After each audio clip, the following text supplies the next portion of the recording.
అందాల తారను నోరిప్పించాడు దేవుడు. మీరు నా నోరు ముయించారు, దేశ శాంతి నోరు ముయించావు రేవంత్ రెడ్డి తమ్ముడు. ఇప్పుడు నీ గురించి నీ ప్రభుత్వ ఇంగ్లాండ్ చూసారా, ఆ బొమ్మ చూసారా ఆవిడది? నిజంగా ఆవిడే మిస్ వరల్డ్. అవును, అంత టాలెంట్, అంత అందం, అంత సౌందర్యం, దేవతలా చూసుకోవాలి, ఒక తల్లిలా, ఒక చెల్లిలా, ఓ సిస్టర్లా. ఎందుకంటే నాజనీని మిస్ వరల్డ్ 2005లో మన చారిటీ సిటీకి రాలేదా ఐశ్వర్యరాయ్ ఫ్రెండ్? వెంటనే ఐశ్వర్యరాయ్ కాల్ చేసి నా బ్లెస్సింగ్స్ తీసుకోలేదా? Miss world, miss Canada Nazanin, miss world runner up.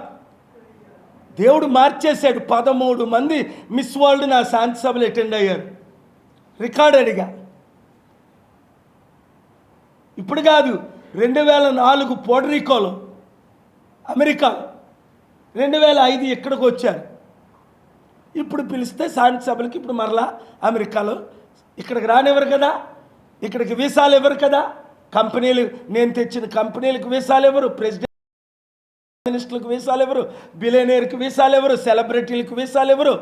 Popularity పెరిగిపోతుందని